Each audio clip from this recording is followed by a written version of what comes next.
네, 이집트에서는 어제도 유혈 충돌 사태가 이어졌습니다. 미국과 EU, 유엔 등 국제사회는 폭력 사태 중단을 거듭 촉구하고 있지만 이집트는 정당한 테러 진압이라며 강경 기조를 유지하고 있습니다.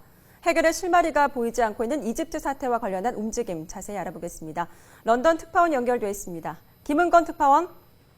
네, 런던입니다. 네, 먼저 지난 밤 사이 이집트 내부 충돌 상황부터 정리해 주시죠. 네, 지난 밤 사이에는 이집트 보안당국과 반군부 시위대 사이에 별다른 충돌 상황이 전해지지 않고 있습니다.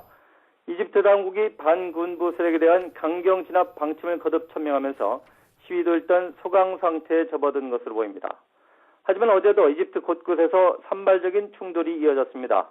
이집트 북부 시나이 반도에서는 무장 세력이 경찰 버스를 공격해서 차량에 타고 있던 경찰 25명이 숨졌습니다. 이집트 당국은 무장 괴한들이 시나이 반도 북부 라파 국경지대를 통과하고 있는 경찰 버스 2대에 수류탄 공격을 했다고 밝혔습니다.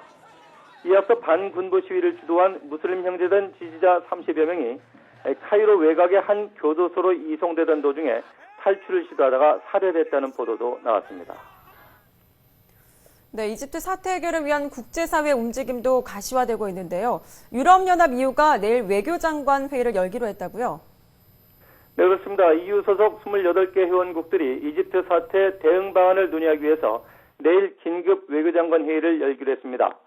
어제 열린 EU 고위급 외교관 회의에서 결정된 사항인데요. 앞서 EU는 최근 이집트 폭력 사태에 대해서 깊은 유감을 표명하고 이집트와의 관계에 대한 재검토에 나설 것이라는 성명을 발표했었습니다. 내일 회의에서는 EU가 지난해 이집트에 약속한 원조 계획의 이행 여부와 이집트에 대한 무기 수출 중단 등에 대한 논의가 이뤄질 것으로 예상됩니다. EU와 관련 기구가 올해까지 이집트의 차관과 무상 원조 형태로 지원하기로 한 액수는 50억 유로, 우리 돈으로 7조 4천억 원에 이릅니다.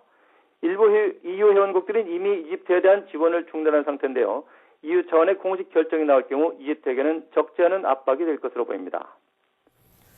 네, 하지만 이집트 군부는 기존 입장에 변화가 없고 또 이슬람권 국가들도 이집트 임시정부를 지지하는 상황인데요. 얼마나 효과가 있을까요? 네, 아무래도 이슬람권 국가들이 이집트 임시정부에 대한 지원에 나선다면 국제사회 압박의 효과가 떨어질 수밖에 없다는 분석이 나옵니다. 사우디와 아랍에미리트, 이라크 등 카타르를 제외한 걸프 주변국들은 이미 현 이집트 집권 세력에 대한 지지를 표명했는데요. 사우디 외교장관인 사우드 알-파이살 왕자는 서방 국가들이 이집트에 대한 경제 원조를 중단하면 아랍 국가들이 공동으로 이집트 지원에 나설 것이라고 공언하고 있습니다. 때문에 미국에서도 이집트에 대한 원조를 중단하는 문제를 놓고 의견이 엇갈리고 있는데요.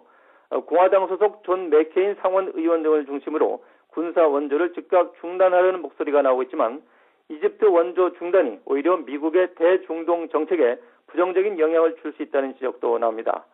때문에 미국 국무부는 이집트에 대한 원조 전반을 재검토하고 있지만 이를 동결할지는 아직 결정하지 않았다고 밝히는 등 신중한 입장을 보이고 있습니다.